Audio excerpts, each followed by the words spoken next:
അഖിലേന്ത്യാ തലത്തിൽ ഏകദേശം 4 കോടി ഭവനങ്ങളാണ് പ്രധാനമന്ത്രി ആവാസ് യോജനയുടെ ഭാഗമായിട്ട് ഉണ്ടാക്കിയിട്ടുള്ളത്. അതുപോലെ ശൗചാലയങ്ങൾ ഏകദേശം 11 കോടി, അതുപോലെ ടാപ്പ് വാട്ടർ കണക്ഷൻ ഏകദേശം 10 കോടി. അതുപോലെ പത്തനംതിട്ടയിൽ തന്നെ ഇപ്പം ലക്ഷക്കണക്കിന് ഗുണഭോക്താക്കൾ ഈ ഓരോ സ്കീമിനുമുണ്ട്. അത് അദ്ദേഹം പറഞ്ഞിരുന്നു. ഒരു ഉദാഹരണത്തിന് ജൽജീവൻ മിഷൻ ആയിട്ട് ടാപ്പ് വാട്ടർ കണക്ഷൻ തന്നെ ഈ പത്തനംതിട്ടയിൽ, കേരളത്തിലല്ല, പത്തനംതിട്ടയിൽ ഏകദേശം 3.5 ലക്ഷത്തോളം ജനങ്ങൾക്ക് നമ്മളത് കൊടുക്കുന്നുണ്ട്. അതുപോലെ കിസാൻ യോജനയുടെ ഭാഗമായിട്ട് ഏകദേശം 5 ലക്ഷം കാർഷിക കുടുംബങ്ങൾക്ക് നമ്മൾ പല രീതിയിലുള്ള ബെനിഫിറ്റ്സ് കൊടുക്കുന്നുണ്ട്. അപ്പോൾ ഇതെല്ലാം അദ്ദേഹം എണ്ണി പറഞ്ഞു. അതായത് ഇവിടെ ഒരു MP ഇല്ല, ഒരു MLA ഇല്ലാത്തൊരു സംസ്ഥാനത്തിന് പോലും ഒരു ഡിസ്ക്രിമിനേഷനും ഇല്ലാതെ കേന്ദ്ര സർക്കാരിൻ്റെ പദ്ധതികൾ ഇവിടെ നടപ്പാക്കുന്നുണ്ട്. അത് അദ്ദേഹം പറഞ്ഞ ഒരു പ്രധാനപ്പെട്ട കാര്യമാണ്. അതോടൊപ്പം അദ്ദേഹം പറഞ്ഞ മറ്റൊരു പ്രധാനപ്പെട്ട കാര്യം, UDF ഉണ്ട്, LDF ഉണ്ട്, രണ്ടുപേരും ദേശീയ തലത്തിൽ അവർ ഒരുമിച്ചാണ്. പക്ഷേ ഇവിടെ ജനങ്ങളെ കബളിപ്പിക്കാൻ വേണ്ടി മാത്രം അവർ ഒരു കപട ഗുസ്തി നടത്തുന്നു. ഇതും അദ്ദേഹം പറഞ്ഞൊരു കാര്യമാണ്. പിന്നെ അദ്ദേഹം പറഞ്ഞ മറ്റൊരു കാര്യം, ഇവർ രണ്ടുപേരും കറപ്ഷനിൽ, രണ്ടുപേരും അഴിമതിയിൽ മുങ്ങിക്കിടക്കുന്നവരാണ്. അതിൻ്റെ പല ഉദാഹരണങ്ങൾ പ്രധാനമന്ത്രി തന്നെ പറഞ്ഞു.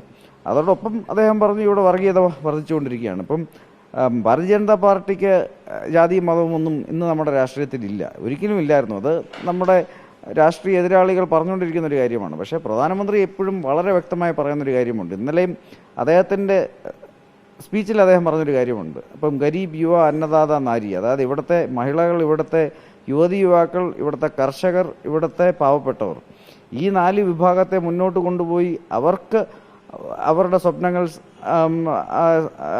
അത് റീച്ച് ചെയ്യാനുള്ള ഒരു ആവന്യൂ ഉണ്ടാക്കി കൊടുത്താൽ നമ്മളൊരു വികസിത ഭാരതമാകും എന്നാണ് അദ്ദേഹത്തിൻ്റെ വിഷനും സങ്കല്പവും. അതിനുവേണ്ടി പ്രയത്നിക്കുന്നു.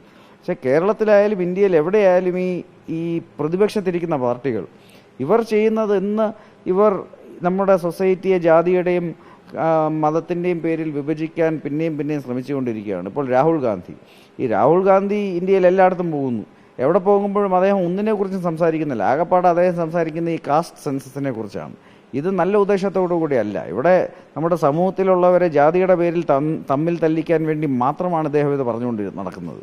അതുപോലെ തന്നെ വർഗീയ പ്രീണനം, അത് BJP ഇന്ന് ചെയ്യാറില്ല. നമുക്കിപ്പം ഒരു ഹിന്ദു ആയാലും ക്രിസ്ത്യാനി ആയാലും മുസൽമാനായാലും സിഖ് മതക്കാരനായാലും ബുദ്ധിസ്റ്റ് മതക്കാരനായാലും നമുക്ക് ഒരു വ്യത്യാസവുമില്ല. ഇവരെല്ലാവരും ഇന്ത്യൻ പൗരന്മാരാണ്. ഈ 140 ഇന്ത്യൻ പൗരന്മാരെയും കോടി ഇന്ത്യൻ പൗരന്മാരെയും ഒരുമിച്ച് കൊണ്ടുപോയി ഒരു വികസിത ഭാരതമാക്കണം. ഇതാണ് നമ്മുടെ സങ്കല്പം. പക്ഷേ ഇന്ന് മാർക്സിസ്റ്റ് പാർട്ടി ആയാലും കോൺഗ്രസ് പാർട്ടി ആയാലും ഇവർ ഇന്ന് സമൂഹത്തെ ജാതിയുടെ പേരിൽ, മതത്തിൻ്റെ പേരിൽ വിഭജിക്കാൻ ശ്രമിക്കുന്നു.